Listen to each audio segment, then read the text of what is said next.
This is News 8 at 11 with Pete Schulberg, Tracy Berry, meteorologist Jim Little with up-to-the-minute weather, and Scott Lynn with the latest in sports.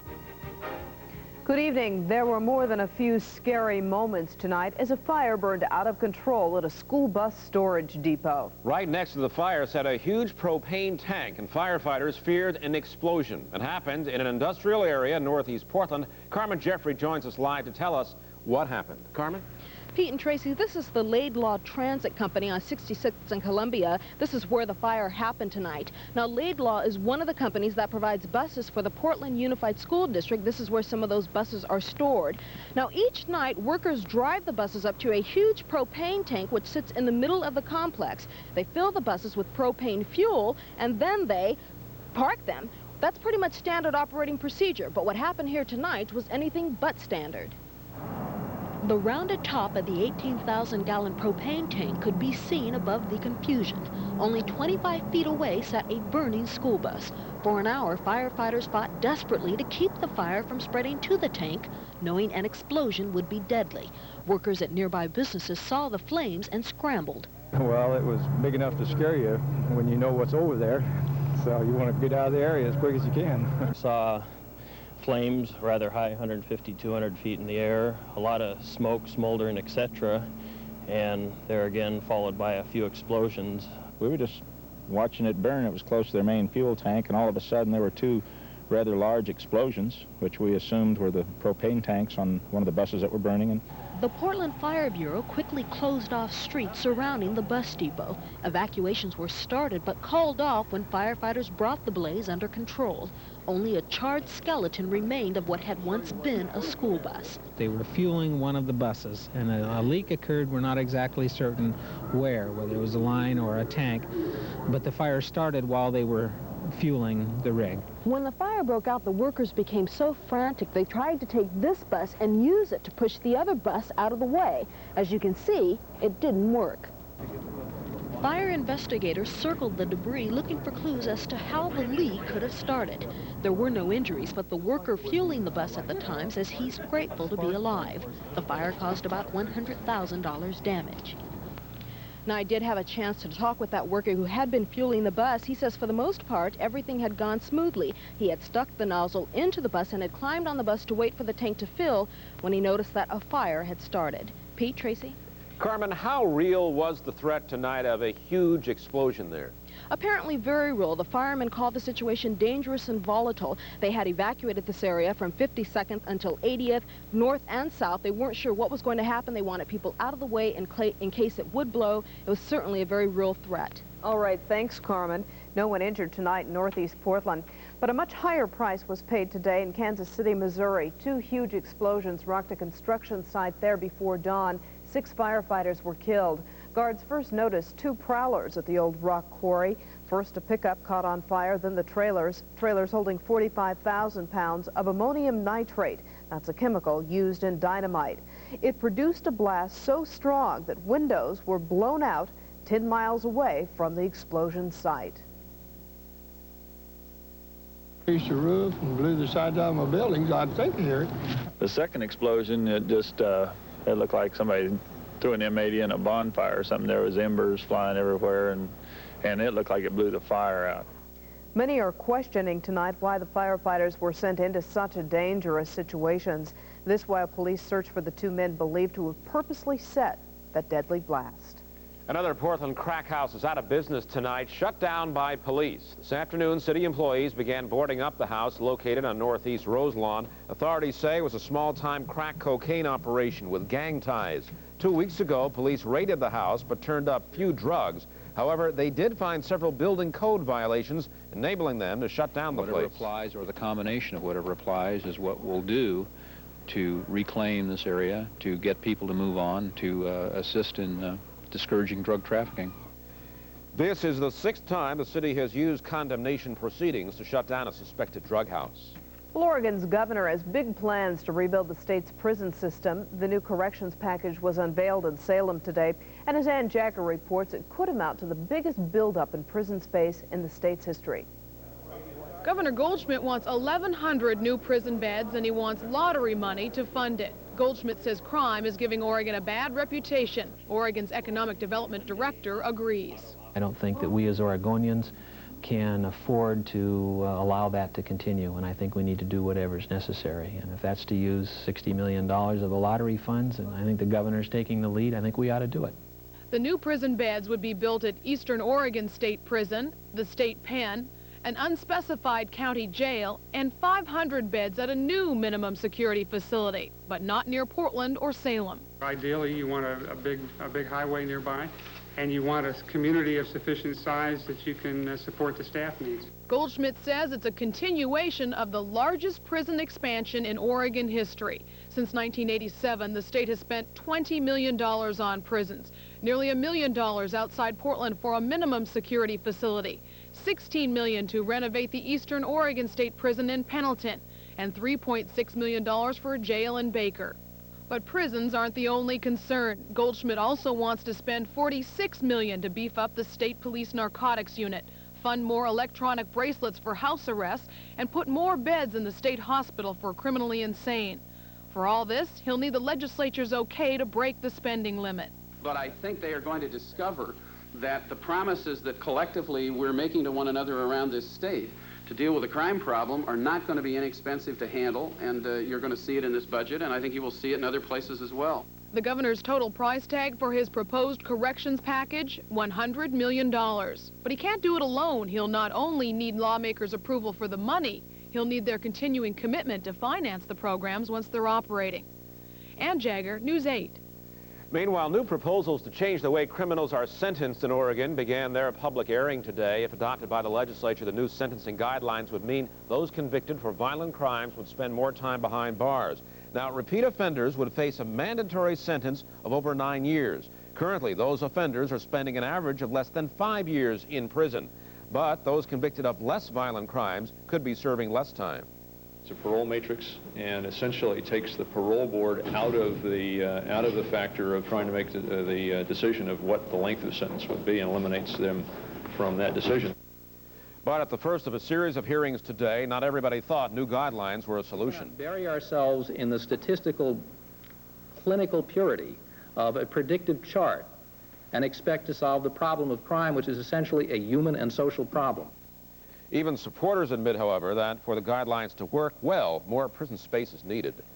A New Mexico infant tonight recovers from a one-of-a-kind transplant. We'll have an update just ahead. And stuck on a gift idea for the person who has everything? Rodeo Drive to the rescue.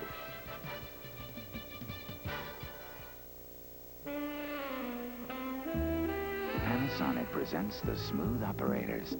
The Smooth Operators are cordless rechargeable razors that shave remarkably close, either wet or dry. It takes a smooth operator to unite the old-fashioned closeness of a warm, wet shave with the convenience and no-nit comfort of an electric. Don't try this with any plugged-in razor. Smooth Operator wet-dry razors from Panasonic. Smoother than you ever thought you'd be. Introducing a new unit of measurement.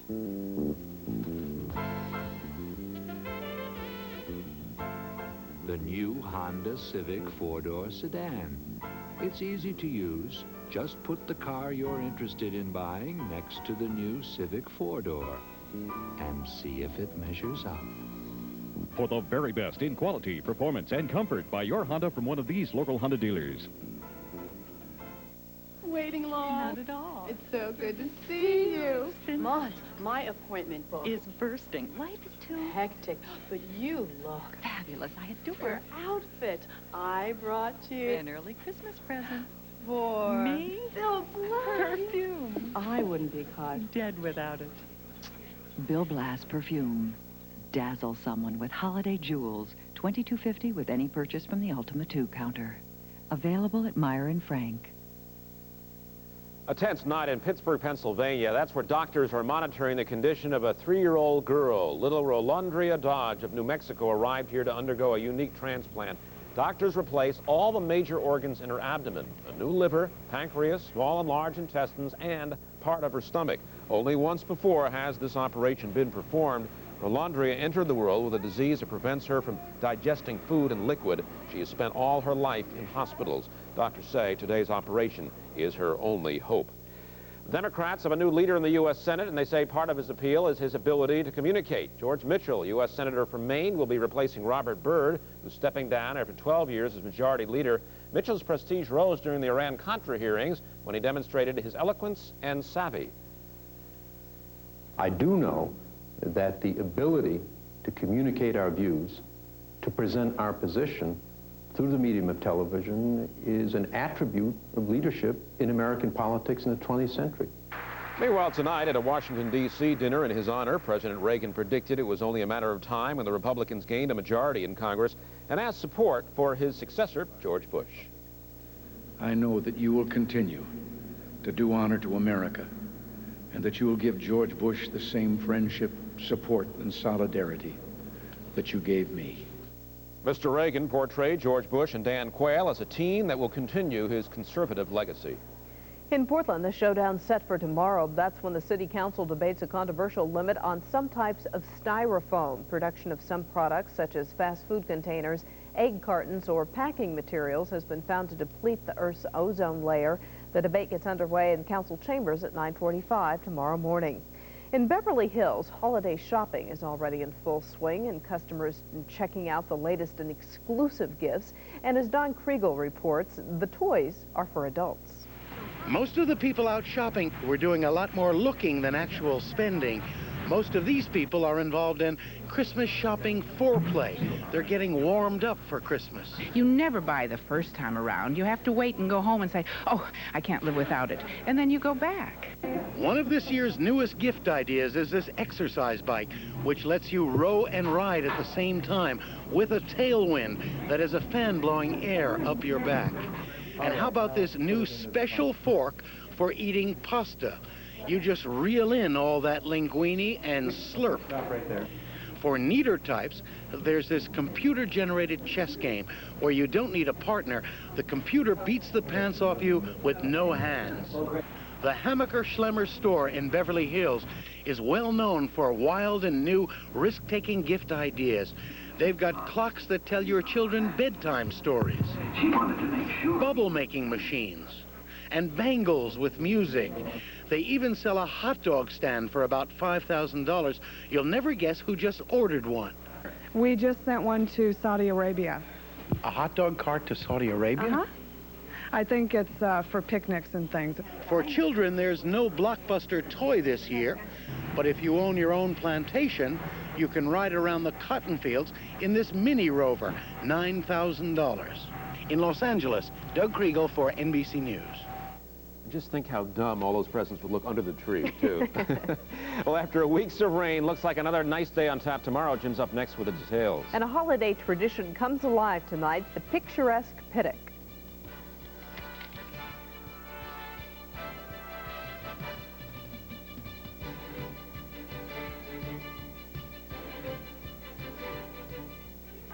This is Betty Johnson. Hi. And this is her twin sister, Barb. While they're identical, they have different phone needs, which is why they both have TeleChoice from U.S. West Communications. With TeleChoice, you can get the package you want from as many as 14 different phone services. Just call 1-800-242-5000. It's never been so easy or economical, whether you're Betty, Betty, or Barb. TeleChoice from U.S. West Communications. I never looked at professional football as a popularity contest. I look at it as my job. I don't care that my opponents like me. I care that they respect me, though. Come on! Some people like to play rougher than others. For them, we offer the Nissan Pathfinder and hard-body truck, and a free NFL Tough Guys video with a Pathfinder or hard-body test drive. See your nearest Nissan dealer if you think you're ready to play. Here at Viadent, we make an excellent anti-plaque toothpaste. How we make it is a little unusual. What's unusual is this, the Sanguinario root. It's a fantastic ingredient, and it's ours exclusively. And it's the plaque cleaning power in Viadent. In university lab tests, it's been shown to be effective against 98% of major kinds of plaque bacteria. This might not be so pretty, but brushing with Viadent works like crazy. And to us, that's beautiful. Viadent, the anti-plaque specialists. Hey, when you pick up a fresh Papa Aldo's pizza, it's cold. In fact, it's not even cooked. So you go home and you throw it in the oven. Whereas your takeout pizza is already hot until you get it home where it's cold, which only makes you want to throw it out. Of course, with Papa Aldo's Take and Bake Pizza, you also get that great fresh baked aroma. Here, have a whiff. Now, isn't that terrific? Pick up a large half and half. Half pepperoni, half Hawaiian. Now just $6.99. As the holiday season approaches, Portland's Pittick Mansion is getting into the musical spirit of things. For the next month, the mansion will showcase various operas. Its rooms will take on the sights and sounds of some of the world's favorites.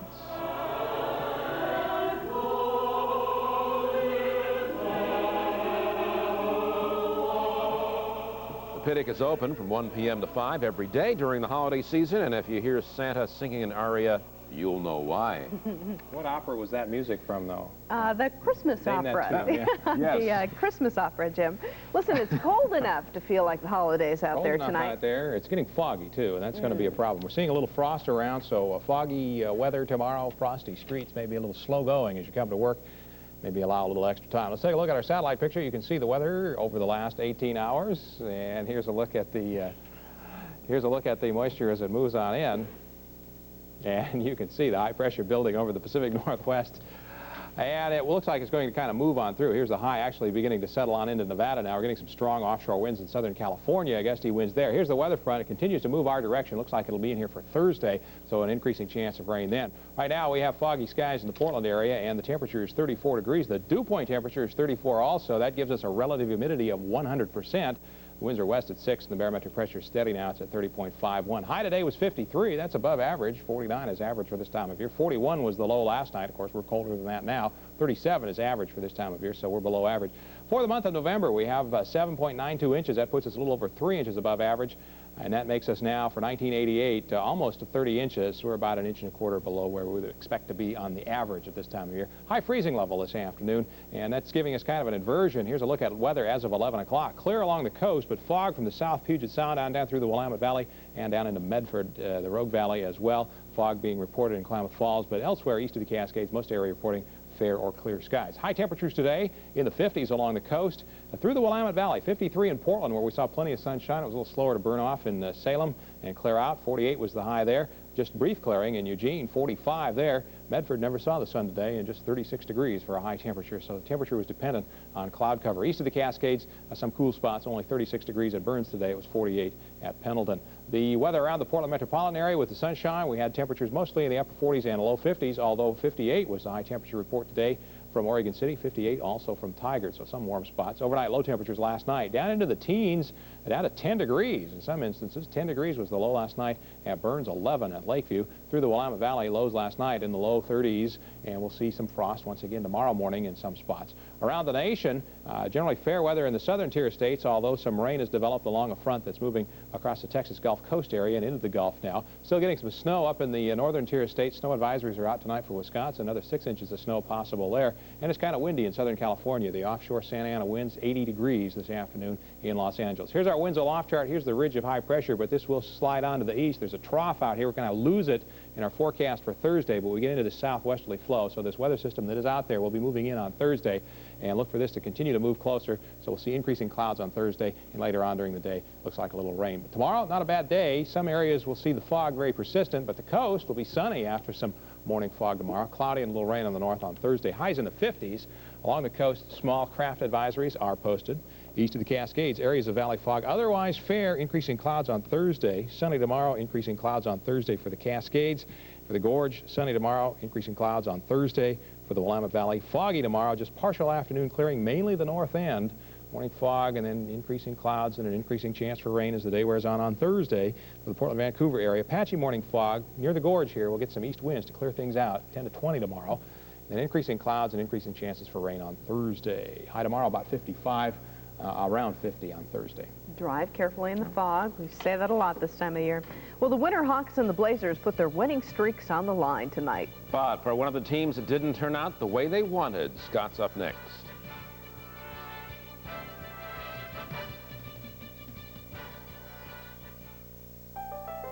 A world of holiday tradition awaits you at Washington Square. Come, shop more than 130 of the finest stores, including 20 exciting stores and restaurants at Square 2. They're brimming with all the brightest and newest gifts. See beautiful animated scenes of customs from Sweden, Germany, England, and Mexico, and enjoy holiday traditions of your very own. Christmas at Washington Square, there's nothing quite like it.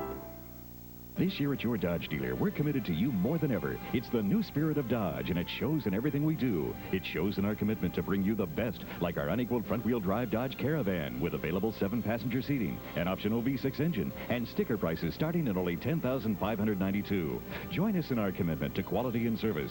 It all comes together here at your Northwest Quality Dodge dealers, where the new spirit shows.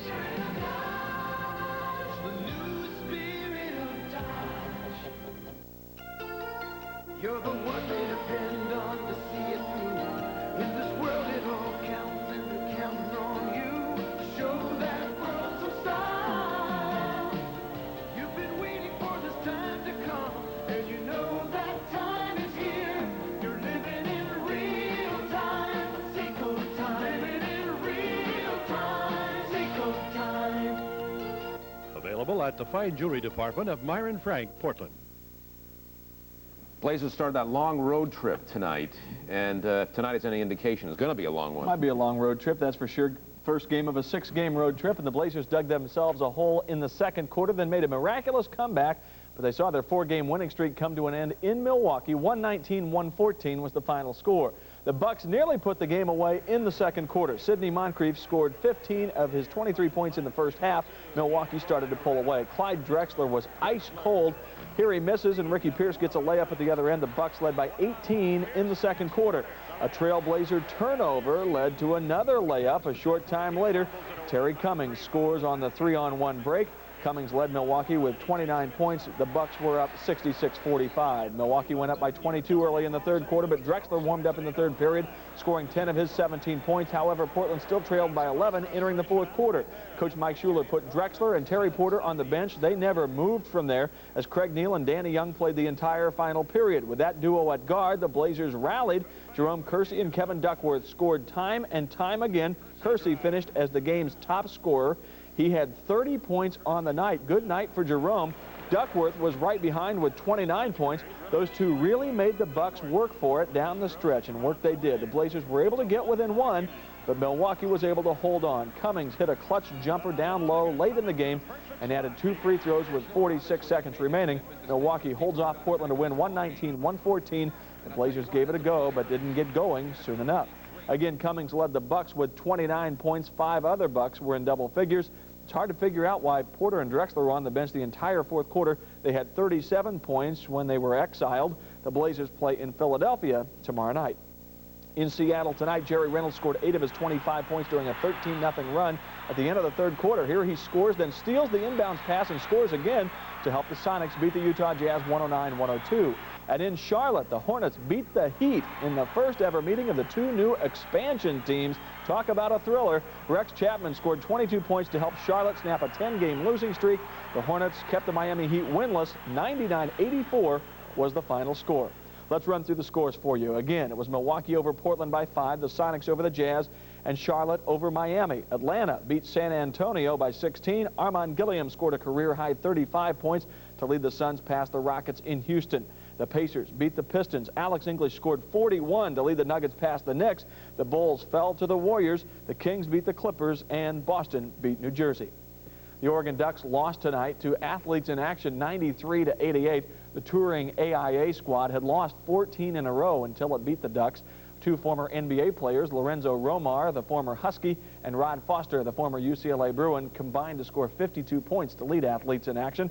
Frank Johnson led the Ducks with 30 points. The game does not count on Oregon's season record. In other games, 6th-rated Iowa beat Drake by 16. Illinois won easily, and Florida State rolled past Florida International. Idaho, unbeaten Idaho, also was a winner. The Vandals beat Washington State by 10. In women's action tonight, Portland State beat St. Martin's 87-60. Turning to hockey, the Winterhawks won their 6th consecutive game tonight as they skated past the Saskatoon Blades 12-3.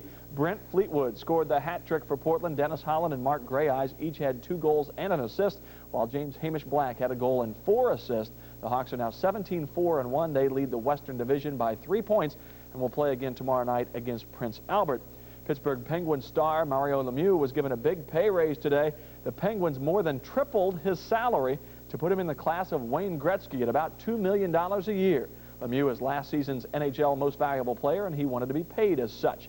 Alabama linebacker Derek Thomas today won the 4th annual Dick Butkus Award as the nation's top college linebacker. Thomas set school records with 22 sacks, resulting in 179 yards in lost yardage. And finally, an NCAA study has revealed that football and basketball players at NCAA Division I schools spend more time per week in their sports than they do preparing for and attending classes. Mixed up priorities, perhaps, certainly some food for thought. Yeah, okay, thanks, Scott. Well, heard the expression rolling in the dough? Well, for one man, that's no joke. The story just ahead.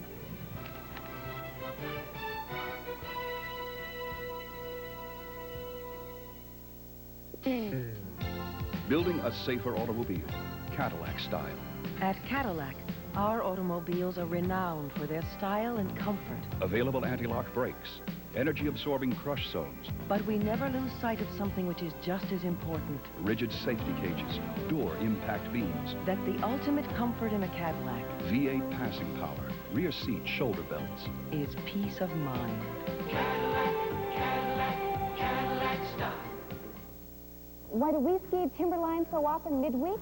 I guess it's the breathtaking view of the mountains. I think it's the uncrowded slopes. These midweek skiers aren't giving you the whole picture. Every midweek skier wins great prizes with Timberline's great weekday giveaway. Prizes from Subaru, Pepsi, G.I. Joe's, Columbia Sportswear, American Airlines, San Francisco Vacations, Head Skis, Bolé Eyewear. Thousands of dollars in prizes. Come ski midweek at Timberline and win. Additional prizes provided by Rippling River Resort at Welch's, Oregon. Rippling River, always in season. If you're fascinated by it, Oh my goodness, look what they're saying here. it's on Donahue. She was 53 and he was 17. It's called a toy boy affair.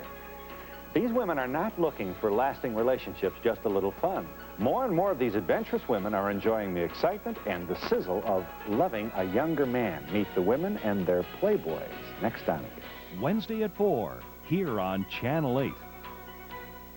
What's the bottom line? Your Portland Metro Toyota dealer's 89 intro sale with introductory deals on the all-new Toyota trucks. The trucks that hold their value better than any other, that outsell their nearest competitor 2-to-1, that have been completely redesigned from the ground up. And these are the trucks that now have extra value packages. No better trucks, no better deals, no better time. And that's the bottom line. Jim, the forecast. Okay, here's a quick look at the satellite picture. You can see high pressure over the northwest. Another dry day. Then on Thursday, we'll see that front moving in. Look for clouds and chance for rain later in the day. All right, thanks, Jim. Well, a New Hampshire man found himself in a sticky situation today, and he couldn't have been happier. Kim and Barry Seaver won a contest with a local radio station. Actually, Kim won, but since she's 8 months pregnant, Barry took over. Step 1, get coated with honey, honey. Step 2, take the plunge. Start rolling in the dough, in this case, play money, to be exchanged for the real stuff.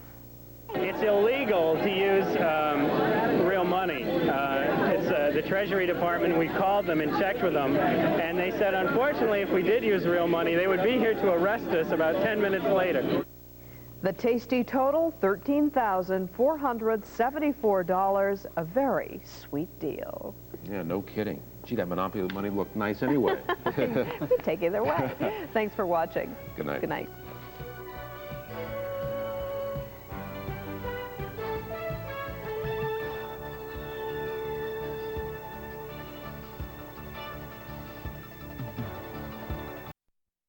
Good evening. I'm Ted Carr.